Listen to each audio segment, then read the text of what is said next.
নমস্কাৰ সাংবাদিক বন্ধুসকল, আপোনালোকে সবে অৱগত যোৱাকালি এটা ভিডিঅ' সাৰ্কুলেট হৈ আছে হাউলিত মাৰপিট হোৱা কাণ্ড এটা লৈ। আসলতে আপোনালোকে একতৰফা ষ্টৰী এটা শুনিছে, আপোনালোকে মেইন ষ্টৰীটো একচুৱেলি নাজানে। তাৰ কাৰণে আপোনালোকক আজি মাতি অনাৰ উদ্দেশ্যটো হ'ল যে কালি একচুৱেলি ঘটনাটো কি হৈছিলে ইয়াৰ একচুৱেল বিৱৰণটো আজি আমি দিব গৈ আছোঁ। আপোনালোকে অলপ কথাখিনি ভালকৈ মন কৰিব। কালি আছিলে আপোনাৰ 29 তাৰিখ, 29 মাৰ্চ। আমাৰ লগত দুজন বন্ধু ইফতাৰৰ বজাৰ কৰিব গৈছিল। আমাৰ যে হাউলিত মিউনিচিপালিটি বৰ্ডৰ আণ্ডাৰত সন্মুখত যিবোৰ জাগা আছে, পাৰ্কিঙৰ জাগা, তাতে আপোনাৰ দেখা পাব বহুত অবৈধভাৱে দোকান কিছুমান দিয়া আছে। সেই দোকানৰ কাষতে আমাৰ বন্ধু এজনে স্কুটি লৈ গৈছিলে, লৈ পেলাই সেই দোকানতো নহয়, দোকানৰ কাষত স্কুটিটো ৰখাইছিল।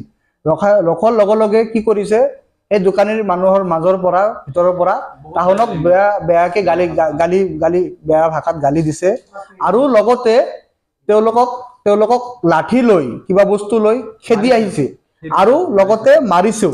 ঠিক আছে, তেওঁলোকে তেতিয়া ৰোজাৰ সময়ত 5 মিনিট সময় আছিলে, তেওঁলোকে আনকি ৰিকুৱেষ্ট কৰিছে, দাদা আমি 2 মিনিট এই বজাৰ কৰিম আৰু আমি গুচি যাম স্কুটিটো লৈ। কিন্তু তেওঁলোকে সেইখিনি সময় নৰখিলে। তেওঁলোকে কি কৰিলে, দুজনক মাৰিলে। তেওঁলোকে কি কৰিছে, ৰোজা ৰাখিছে, ইফতাৰ ৰাখিছে, তেওঁলোকে ধৈৰ্য ধৰি তেওঁলোকে একো নকৰিল। তেওঁলোকে গুচি আহিলে। গুচি আহি পেলাই আমাক বস্তুখিনি জনালে।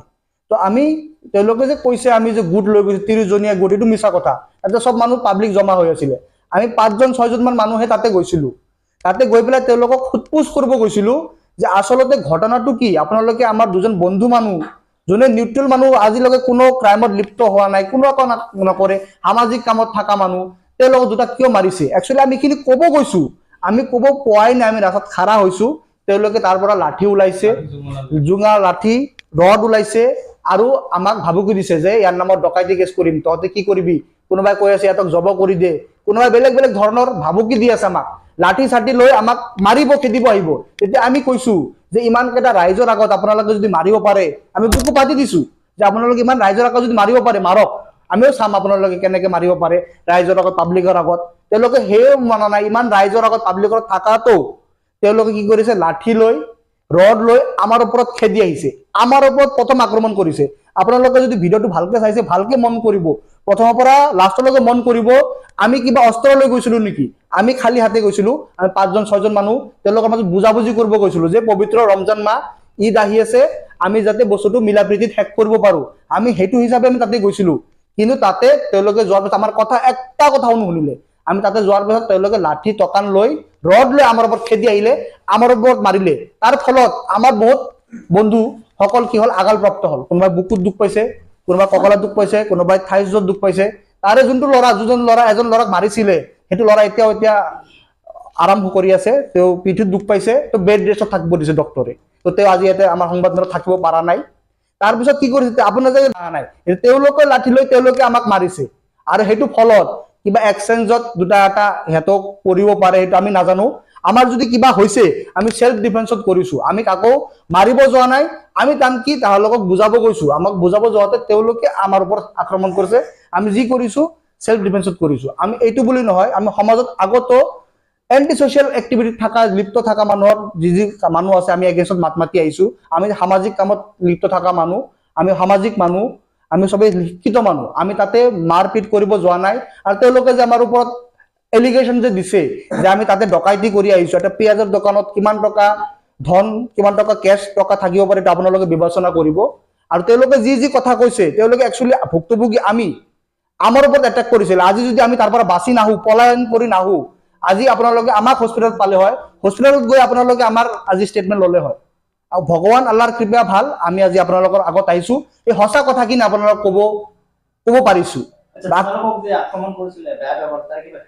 ভিডিঅ' ফুটেজ আমাৰ লগত আছে, আমাৰ লগত ভিডিঅ' ফুটেজ আছে। আমি যে কাজিয়া, তেওঁলোকে যে মেইন ফুটেজটো দেখাইছে, তাৰ আগত যে আমিলোকে যে খালী হাতে তেওঁলোকক বুজাই আছো যে আপোনালোকে কিয় মাৰিলে, তেওঁ দুটাক খালী হাতে থকা মানুহক কিয় মাৰিলে, আমি যদি বুজাব গৈছো, তেওঁলোকে লাঠি চাঠি লৈ আমাক মাৰিব আহিছে, খেদিব আহিছে। সেইটো ভিডিঅ' ফুটেজ আমাৰ লগত আছে, তেওঁলোকৰ হাতত লাঠি দেখা উল্লেখ আছে এইটো ভিডিঅ'ত।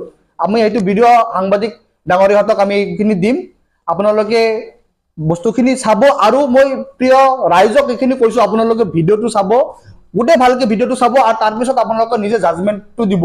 আপোনালোকে ভাবি আছে যে আমি চাগে এণ্টি ছ'চিয়েল মানুহ, আমি এনেকুৱা এণ্টি ছ'চিয়েল কাম কৰোঁ, কিন্তু নহয়, আমি একচুৱেলি ছ'চিয়েল মানুহ, আমি ছ'চিয়েল কামত সদায় লিপ্ত হৈ থাকোঁ। আমি চবে এটা এটা শিক্ষিত পৰিয়ালৰ মানুহ, আমি সমাজত মৰ্যাদা, সমাজত শিষ্টাচাৰ আমিতো বুজি পাওঁ।